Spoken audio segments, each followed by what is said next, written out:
A pergunta que eu te faço é: basta alguém ser talentoso para explodir? Cara super inteligente. Porra, esse cara é muito inteligente. Esse cara vai longe, ninguém segura esse cara aí. Ou, esse é um cara de pau, esse cara é ousado. Esse cara é ousado, esse vai longe. Basta um fator? Óbvio que a resposta, né, que eu estou induzindo aqui, não. Normalmente são vários ingredientes que entram nesse caldeirão, que compõem esse caldeirão, que de alguma maneira faz alguém se transformar num ícone, por exemplo. Normalmente pessoas com grande destaque, que realmente se distanciam da média muito, são caras que tiveram complicações na sua vida. Algum tipo de drama, de trauma, de confusão. Normalmente, pegar um Steve Jobs da vida, né? Um cara da Apple, um cara da inovação, que renovou, enfim. Porra, a vida desse cara foi complicada, já do início. Um cara rejeitado pelos pais biológicos dele. Ele é um cara que foi adotado, ele foi entregue mesmo, foi abandonado. Não foi largado na porta de ninguém. Escolheram quem seria, mas, porra, deram ele para uma família. Uma família, eles queriam como pré-requisito que esses novos pais adotivos, garantissem que iam levar ele até, cuidar dele, até botar ele numa universidade. O sonho deles era que ele frequentasse uma universidade. Que aconteceu, foi colocado. Depois ele meio que abandonou a universidade, cagou para a universidade. Mas ele teve uma vida complicada, ele era um cara de relacionamento muito complicado. As pessoas do convívio do Steve Jobs falam, tem gente que fala muito mal dele. Não ligava para as pessoas, brigava, não estava nem aí. É um cara que ia vender as primeiras máquinas, ele ia de pé no chão, tem gente que dizia que ele fedia. Ele abandonou, foi abandonado, depois virou um abandonador também. Teve filho com uma menina lá, abandonou. Mais tarde, ele primeiro rejeitou, depois, né, se aproximou. Mas, enfim, vida complicada. John Lennon, pô, vida complicada. Também foi meio que abandonado, foi abandonado. As histórias são controversas, né? Mas diz que o pai abandonou, depois tem outra versão que diz, não, o pai não abandonou. A mãe sim, que era maluca. A mãe foi atropelada. Ele viveu com a tia, também uma personalidade fortíssima, brigão, impetuoso. Também uma vida maluca. E assim tu vai vendo grandes ícones, caras que se distanciaram muito, têm uma vida complicada. Aqui no Brasil a gente tem um rei, né? Rei Roberto Carlos. Que ainda agora, claro, ele tá, o trono é dele, isso aí se virou não, já tá junto com o nome dele, Rei Roberto, faz parte do nome dele, mas ele realmente reinou ali pelos anos 60, 70, depois 80. É um cara que teve uma carreira que foi mudando de estilo e tudo mais, e sempre se manteve no topo e considerado rei mesmo, reverenciado e tudo mais. E na vida do Roberto Carlos, tem um episódio que sempre me atraiu, assim, eu nunca, sempre ficou muito nublado, porque ele é um cara que não fala muito da vida privada dele, não permite que se publique muito, nunca conversou muito sobre a história dele, inclusive teve um livro não autorizado, foi escrito pelo Paulo César de Araújo, Detalhes era o nome da biografia não autorizada, que foi retirada de circulação. O Roberto Carlos ganhou na justiça, mandou retirar. Claro que depois com a internet caiu muito ali, caiu tudo ali na internet. Nessa biografia, e depois também se expandiu, pessoas que participaram desse episódio, que eu vou tratar aqui, que sempre me chamou a atenção e que eu acho que tu já sabe mais ou menos qual é que é, né? Qual é aquele episódio que sempre nublado na história do rei? Toque, toque, toque. A perna de pau do rei, que todo mundo falava perna de pau, né? Tanto meme, tanta piada fizeram em cima disso. Mas para mim sempre foi curioso. Pô, esse cara que atingiu esse nível, ele não tem uma perna. Como é que é a história dessa... Como é que ele nasceu sem uma perna? Não, todo mundo sabe mais ou menos que ele foi um trem, né? Tinha essa história. Pô, o cara foi... Como assim? Como é que alguém perde a perna e é atropelado por um trem? Como é que é esse episódio?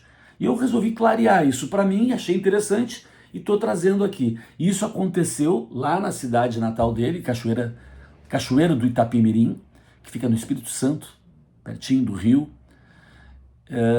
Roberto Carlos tinha 6 anos quando aconteceu isso, uma criança, 6 anos. Isso foi no dia 29, é importante essa data, 29 de junho de 1947. 29 de junho é uma data muito importante nessa cidade, porque é dia do padroeiro da cidade, dia de São Pedro. E dia de padroeiro em cidade do interior é dia de festerê, é festa porrada.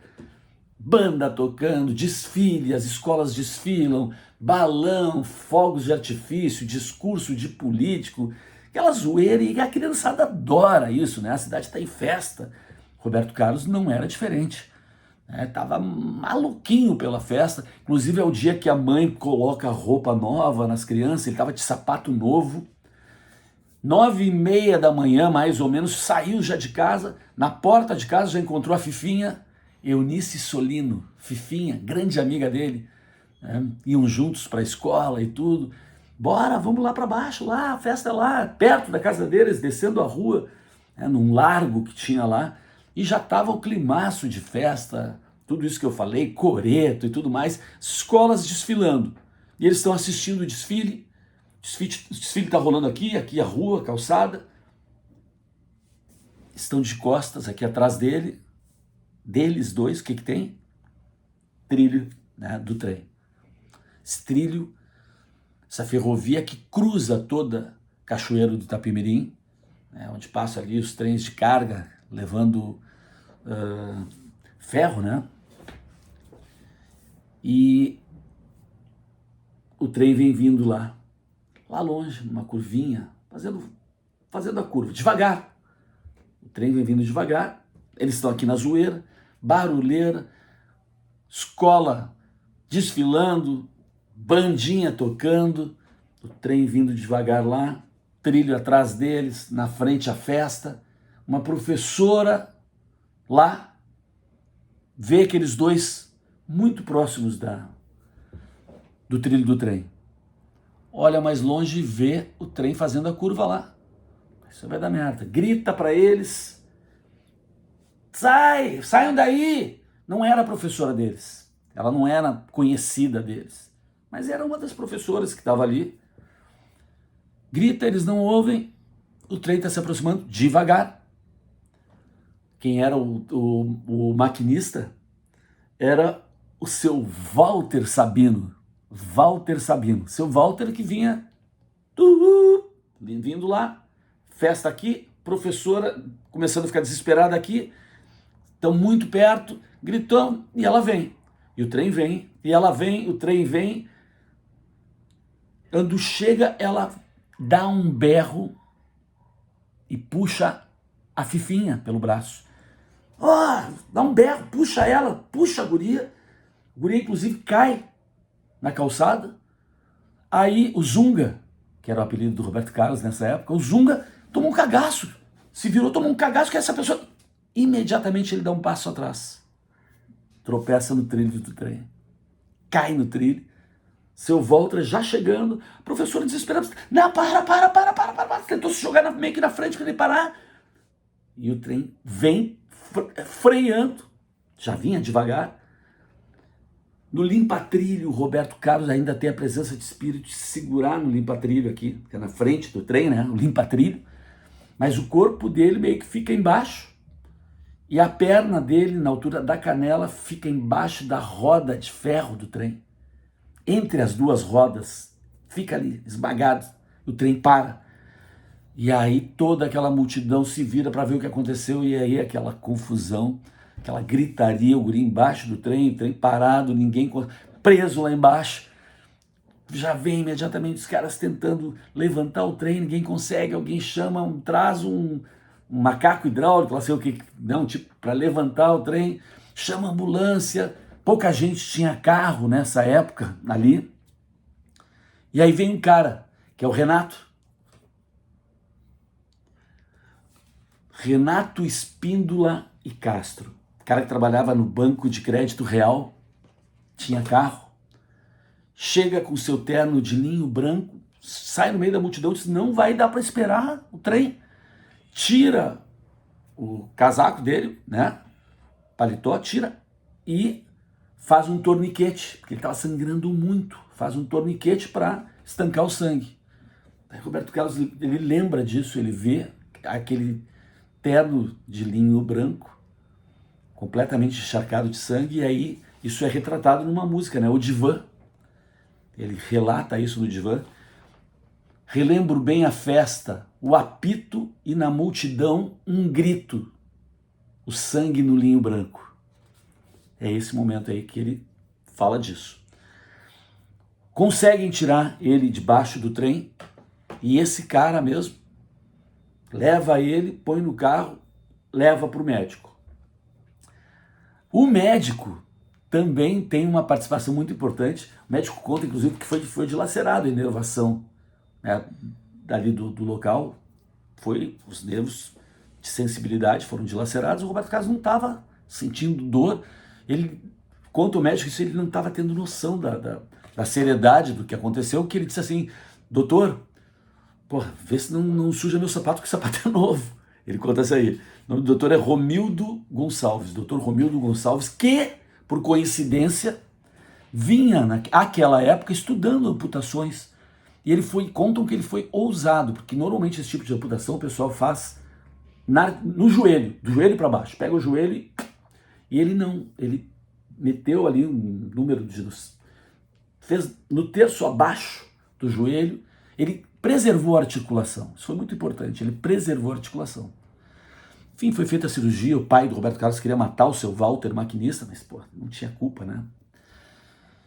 E o que a galera conta, isso que é importante, esse componente da personalidade do Roberto Carlos, que hoje a gente vê isso, que bicho, esse cara meio contido, mas diz que nessa época ele era um cara zoeira, gozador, botava apelido em todo mundo, e ele cagou por fato de ter a perna amputada. Ele tinha uma muletinha, calça com a bainha feita ali no cotoco, né?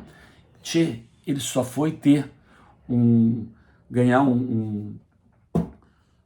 como é que chama? Uma prótese. Ele só foi ter uma prótese com 14 anos. Ele ficou 8 anos de muletinha. 8 anos da vida desse cara. E dizem que ele não ligou para isso. Tem um colega dele, o Rogério Frazotti. Rogério Frazotti conta, ele jogava bola com a gente. Jogava no gol, né? No gol. Jogava bola, continuou zoeira, sempre brincando, tava nem aí. E foi isso. O pai dele, preciso conseguir uma prótese para esse guri, preciso conseguir, ia no médico e dizia, o médico no exército diz que faz prótese, não sei o quê, veio para o Rio de Janeiro, não deu certo, foi no outro, não deu certo, até que surgiu um tal de um médico alemão que fazia próteses. Foi lá, malucaço, o cara, um médico alemão, e fez uma coisa, eles contam, o Nelsinho Mota conta isso, que o cara pegou uma bola de tênis que usou aqui, embaixo fez a prótese, a bola de tênis dava um movimento, construiu uma prótese para o Roberto Carlos. O guri botou aquilo com 14 anos, saiu desesperado, de feliz, correndo pela praia e caía, levantava. Isso o Roberto Carlos conta, né, porque o Nelsinho Mota fez uma série sobre o Roberto Carlos. E ele contou, tem o Breno Silveira foi o diretor dessa série, o Roberto Carlos contou isso. Contou que eu saía, levantava, caía, eu estava numa felicidade, levantava, caía. No outro dia que ele botou a prótese, teve um baile, dançou a noite inteira, aquilo revolucionou a vida do cara. E esse cara que venceu tudo isso, que teve esse trauma enorme e conseguiu se manter, de certa forma, até se sobressair, foi um super ingrediente que, junto aí com o talento, com persistência, com o universo, que é sempre um componente muito importante, o fluxo do universo, se transformou nesse cara que a gente conhece.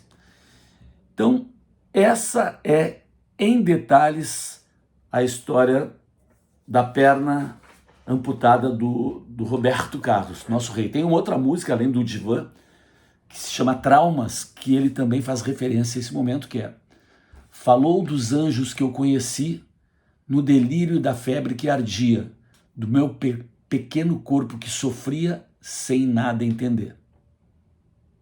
Legal, né? Bacana. E o cara virou rei.